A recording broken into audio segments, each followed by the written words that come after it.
आपल्या संपूर्ण जगामधून आपल्या भारतामध्ये आणि भारतामधून महाराष्ट्रामध्ये अर्धनारी नटेश्वरांचं एवढं पुरातन मंदिर आणि तिथं आजपर्यंत जे काही मागितलं, ज्या काही मनोकामना आहेत त्या सर्वांच्या पुऱ्या झाल्या आहेत. म्हणूनच तुम्ही व्हिडिओ शेवटपर्यंत बघा. चला आपण जाऊ आता मंदिरामध्ये. आपल्या संपूर्ण जगामध्ये आणि जगामधून महाराष्ट्रामध्ये आणि एकच अर्धनारी नटेश्वरांचं मंदिर आहे. ते कुठं आहे तेच मी तुम्हाला सांगतो. त्यासाठी व्हिडिओ पूर्ण बघावा लागेल आणि फॉलो जर आपल्या चॅनलला केलं नसेल तर फॉलो करून घ्या, सबस्क्राईब करून घ्या आणि इथून पुढे असेच ब्लॉग आपले येत जातील. जे पुरातन मंदिरं वगैरे आहेत ते आपण दाखवू तुम्हाला आणि तिथं दर्शन तुम्हाला घर बसल्या दर्शन करून देऊ.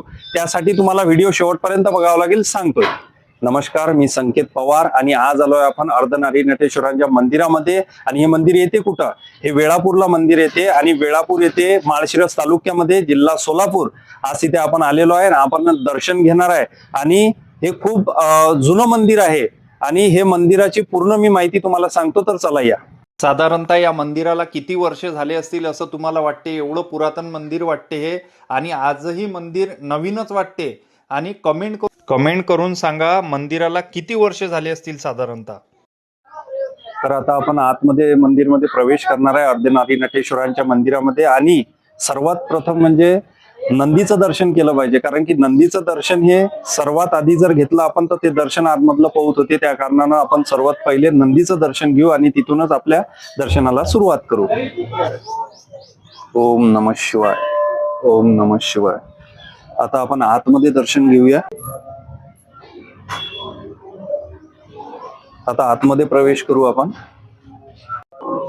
आता आपण या नंदीचं दर्शन घेणार आहे आणि एकच हे मंदिर आहे की साक्षात शिवजी आणि सभामंडपामध्ये पण एक नंदीची मूर्ती आहे आणि एक मागच्या साईडला पण आहे आणि ह्या मंदिरामध्ये दोन नंदी आहेत. आणि खूप आता आपण नंदीचं दर्शन झाल्यानंतर अर्धनारी नटेश्वरांचं दर्शन घेऊया. त्या मूर्तीला पूर्ण लावतात ते पण आपण इथे काका आहेत त्यांच्याकडून विचारून घेऊ की कशासाठी लावतात, ते आपल्याला सांगतील. तर चला 2 मिनिटं आपण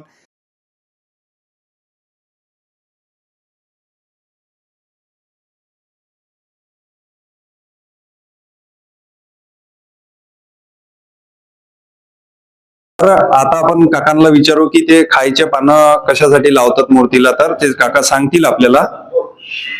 ती तुमच्या पर्पजची यश येण्यासाठी, मुलगा घरात असला तर सर्व्हिस लागण्यासाठी, अडचणी अशा काही येऊ नये म्हणून अर्धी अंगी पार्वतीचा अवतार आहे. ही पावते, ही पावते असं आहे. ही अशा पद्धतीनं ही देवस्थान आहे. असं महाराष्ट्रात अर्धी अंगी पार्वतीचा अवतार नाही.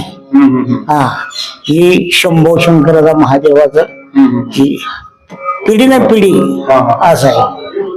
सभामंडप